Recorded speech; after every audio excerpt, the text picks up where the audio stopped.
Divisions are deepening in the EU over liberal values after Hungary passed a new law aimed at halting the spread of LGBT content in schools. Now the Polish education minister is saying his government should copy Hungary's law for itself.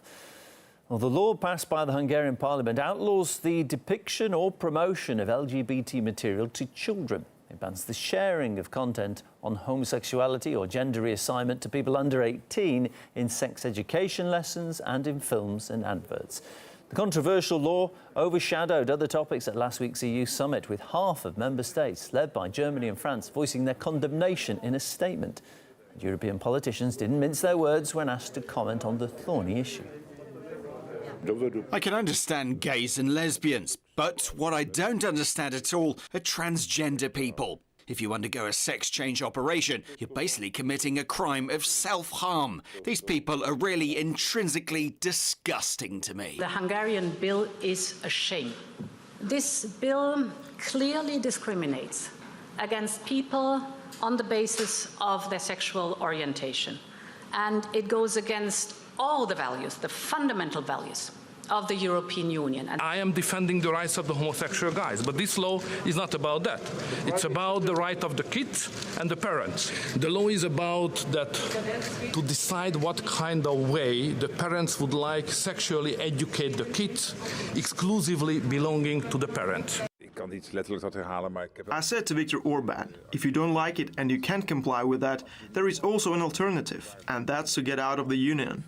Hungary is an interesting case. For me, it's a kind of microcosm of the many other friction lines that we have been observing within the European Union.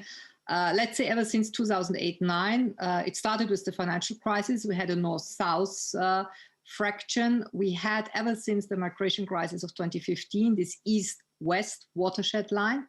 And then over the last 3 years, the so-called Article 7 procedures, which the European Commission launched with regard to both Hungary and Poland when it comes to rule of law. I don't see Hungary quitting or the other 26 kicking out Hungary. That will not be the case.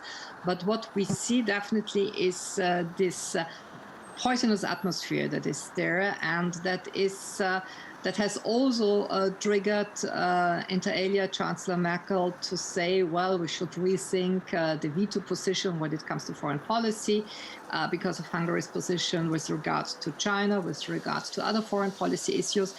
And there will be, I could imagine, also a growing playing against certain rules by the European Union, maybe even from other member states, because as we have seen, 14 EU members signed the petition against Hungary, but the Central and Eastern European states somehow tacitly, implicitly are siding with Hungary. I think there is, from a Hungarian vantage point, from what I've been observing over the last years, is this kind of feeling, you, Brussels, you have no idea about our history, about our culture, about our value set, etc. So there's a real ahistorical speechlessness between Brussels and some member states, and Hungary is one at stake.